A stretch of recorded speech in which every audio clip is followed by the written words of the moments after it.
Hi കൂട്ടുകാരെ, നമസ്കാരം. താളന്തവരയിലെ പുതിയ എപ്പിസോഡിലേക്ക് ഏവർക്കും സ്വാഗതം. ഞാനിന്ന് തോട്ടത്തിലേക്കൊന്ന് ഇറങ്ങിയിട്ടുണ്ട്. എന്താണെന്നറിയാം, കുറച്ച് മഞ്ഞളുടെ ഇല ഒടിക്കാൻ വേണ്ടിയിട്ട്.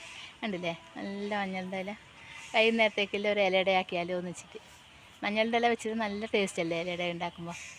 ഏട്ടന് അത്ര വലിയ ഇഷ്ടമല്ല. അപ്പോൾ അതുകൊണ്ട് ഏട്ടന് വേണ്ടിയിട്ട് 2 വാഴയിലയും കൂടി പറിച്ച് നമുക്ക് പോയിട്ട് അട ഉണ്ടാക്കാൻ തുടങ്ങാം. നമുക്ക് ആവശ്യത്തിനുള്ള വാഴയിലയും പറിച്ചു, മഞ്ഞളുടെ ഇലയും പറിച്ചിട്ടുണ്ട്. നമുക്കിനി അട ഉണ്ടാക്കാൻ തുടങ്ങാം. ഇത് നമ്മളെ മഞ്ഞൾ കൃഷിയാണ് കേട്ടോ. ഇത്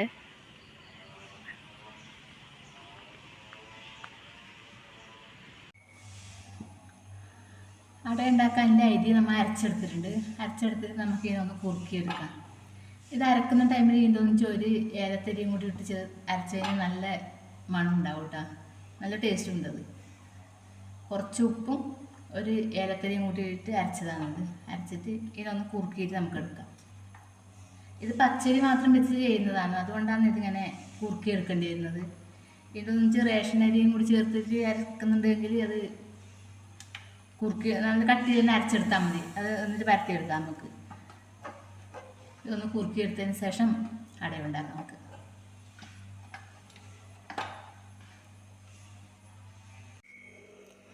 നമുക്ക് അടയുണ്ടാക്കാനുള്ള അരി നല്ല ഉരുക്കിയെടുത്ത് വെച്ചിട്ടുണ്ട്. നല്ല സോഫ്റ്റ് ആയിട്ടുണ്ട്.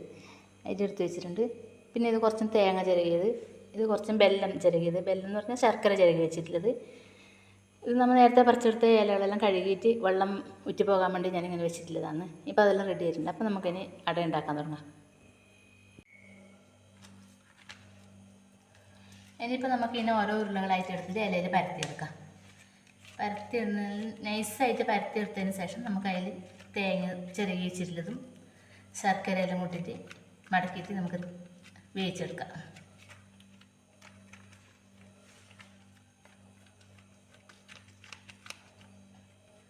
പറ്റുന്നത്ര നൈസായിട്ട് പരത്തിയെടുക്കാം.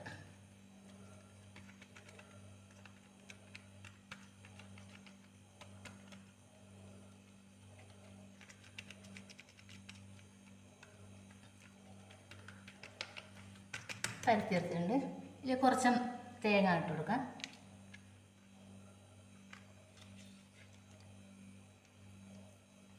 അതുപോലെ തന്നെ ശർക്കര ചീരി വെച്ചിട്ടുണ്ടായില്ല, അതും ചിരകിയതും കൂടി മുകളിലിട്ട് കൊടുക്കാം.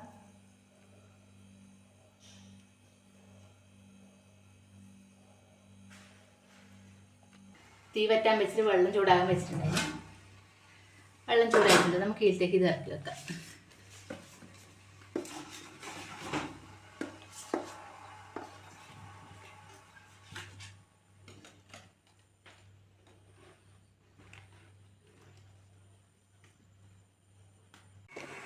അങ്ങനെ ഇലയട വേവിച്ചെടുക്കാൻ വേണ്ടി വെച്ചിട്ടുണ്ട്. ഇതെൻ്റെ ആ പാരണിയിൽ കാണുന്നുണ്ടെന്നറിയാം. അത് ഞാൻ മാങ്ങ വെള്ളത്തിലിട്ടിട്ടുള്ളതാണ്. മാങ്ങ വെള്ളത്തിലിട്ട് വെച്ച് കഴിഞ്ഞാൽ നമുക്ക് എല്ലാ സമയത്തും മാങ്ങ കിട്ടിയില്ലല്ലോ. അപ്പോൾ മഴക്കാലത്തെല്ലാം നമുക്ക് മാങ്ങ ആവശ്യമുണ്ടെങ്കിൽ നമുക്ക് അതിൽ നിന്ന് എടുത്തിട്ട് ചമ്മന്തിയെല്ലാം അരച്ചാൽ നല്ല ടേസ്റ്റാണ്. മാങ്ങയും കൂട്ടി കാന്താരി മുളകെല്ലാം കൂട്ടിയിട്ട് ചമ്മന്തി അരച്ച് കഴിഞ്ഞാൽ ചൂട് കഞ്ഞി കുടിക്കാൻ നല്ല ടേസ്റ്റാണ്. പിന്നെ നമുക്ക് ചക്കക്കുരു മാങ്ങ ഉണ്ടാക്കാനും അതിനും അച്ചാറുണ്ടാക്കണമെങ്കിൽ അച്ചാറുണ്ടാക്കാനും ആ മാങ്ങ നല്ല ഇതായിട്ടുണ്ടാകും. അത് മാങ്ങ മോശമാകാതിരിക്കാനാണ് അതിൻ്റെ മൂടിട്ടിട്ടും പുറത്തേക്ക് കൂടിയിട്ട് നല്ല കാറ്റ് കിടക്കാത്ത ലെവലിൽ കെട്ടി വെച്ചിട്ടുള്ളത്. ഇങ്ങനെയൊക്കെ നമുക്ക് ഉണ്ടാക്കാൻ ആവശ്യത്തിന് സമയത്ത് ഇതിൽ നിന്നെടുത്തിട്ട് അച്ചാറും ഉണ്ടാക്കാം. അപ്പോൾ നമ്മൾ അട വേവിട്ടിട്ടാ വന്ന് കഴിഞ്ഞാൽ നമുക്ക് കാണിക്കാം. ചായ പലഹാരം റെഡി ആയിട്ടുണ്ട്. അപ്പോൾ ഇനിയിപ്പോൾ എന്തെന്ന് വേണ്ടേ?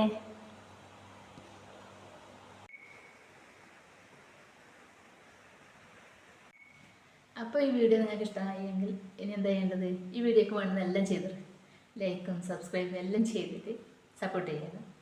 അപ്പോൾ അടുത്തൊരു വീഡിയോയിൽ കാണും വരെ ഗുഡ് ബൈ.